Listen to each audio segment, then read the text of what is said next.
পরদিন সকালবেলা মানে হচ্ছে 1 জানুয়ারির দিন আমরা সকালে খুব তাড়াতাড়ি ঘুম থেকে উঠে যাই, যেহেতু হচ্ছে খাওয়া দাওয়ার রান্নাবান্না করতে হবে। তো সবাই মিলে হচ্ছে কাজে লেগে পড়ি।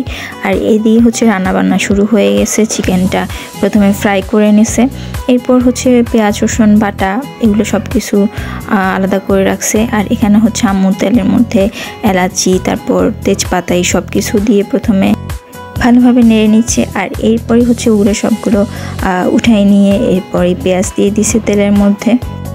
আব্বু কালকে থেকেই বলে দিছে যে কোরমা রান্না করবে, তো কিভাবে রান্না করবে সব কিছু ডিটেলস আব্বু বলে দিছে।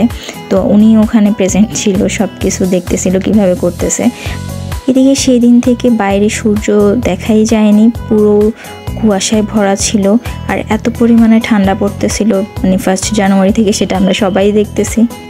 তো খুব জোরসোরভাবে রান্নাবান্না চলতেছিল। এদিকে হচ্ছে পেঁয়াজ বাটা দিয়ে দিছে প্রথমে। আপনারা পুরো ভিডিওটা দেখলে বুঝতে পারবেন যে রান্নাটা পুরো একেবারে বিয়ে বাড়ির রান্নার মতো হয়েছে। মানে চিকেনের কালারটা এত দারুণ আসছে, মানে চিকেন দেওয়ার আগেই মশলাটা যে তৈরি করছে ওই মশলাটার মানে চেহারা দেখে আপনাদের মনে হবে যে না সত্যি রান্নাটা অনেক ভালো হয়েছে। মানে কি বলবো, ঝোল দেখে বোঝা যাচ্ছে যে রান্নাটা কেমন হয়েছে।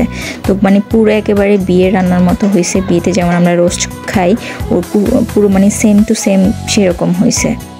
আপু এই দিক দিয়ে খুব লাকি, কারণ হচ্ছে ওর জন্মদিনের সময় সব সময় আব্বু থাকে, কিন্তু আমার জন্মদিনের সময় আব্বু কখনোই থাকতে পারে না। তো এই দিক দিয়ে হচ্ছে আমার একটু কমপ্লেন আছে। আপুর বাড়িতে সব সময় হচ্ছে আরু পাখি থাকে, কিন্তু এবারে আরু পাখি ছিল না, সায়র ছিল না, কারণ ছোড়া সবাই ছিল হচ্ছে বাড়িতে। তো আমরা বাসায় খুব বেশি কেউ ছিলাম না, আমি আব্বু আম্মু আপু ছিল আর সিনথিয়া ছিল। তো আমাদের জন্যই হচ্ছে নিজেদের জন্য রান্না করছি, বাইরের কেউ আসে নাই। যেহেতু আমরা ওভাবে সেলিব্রেশন করতেছি না, তো সেই জন্য কাউকে বলা হয় না। এইটা মেবি একটা স্পেশাল মশলা, আমি জানি না ঠিক আসলে এইসব ব্যাপারে আমার কোনো আইডিয়া নাই যে কোনটা কি মশলা, তো এই জন্য হচ্ছে আমি বলতে পারতেছি না। আব্বু বললো আজকে মানে আব্বু আম্মু আপু মিলে রান্না করতেছে, তো আরেকদিন আমি যেন রান্না করে খাওয়াই। তো আমি রান্না করলে সেটা আর খাওয়া যাবে কিনা আমি ঠিক জানি না, বাট চেষ্টা করবো ইনশাল্লাহ। এদিকে হচ্ছে বাদাম বাটা দিয়ে দিচ্ছে। মানে বিয়ে বাড়িতে যেভাবে রান্না করা হয় একেবারে প্রত্যেকটা মশলা দেওয়া হয়েছে, মানে যা যা লাগে প্রত্যেকটা, মানে কোনো কিছু বাদ যায় না, একেবারে সব কিছু দেওয়া হয়েছে। বাদাম বাটা দেওয়ার পরে পুরো ঝোলের চেহারা মানে একেবারে চেঞ্জ হয়ে গেছে। মানে ভিডিওতে দেখেই বোঝা যাচ্ছে যে এটা কী পরিমাণ মানে মজাদার মনে হচ্ছে, একেবারে গ্রেভি। এর পাশাপাশি পোলাওটাও বসাই দিছে। পোলাও হচ্ছে অনেক সময় রান্না করার ফলে মানে নরম হয়ে যায়, কিন্তু আব্বু বলছে যে না একেবারে ঝরঝরে হবে। তো আব্বু যেভাবে বলছে ওভাবেই করা হয়েছে। আর সত্যি বলতে মানে কি বলবো, আসলে পোলাওটা একেবারে ঝরঝরে হয়েছে আর অনেক মজা হয়েছে। তো এদিকে হচ্ছে ঝোলটা রেডি হয়ে গেছে। আর এখন হচ্ছে আম্মু চিকেনগুলো সব দিয়ে দিচ্ছে।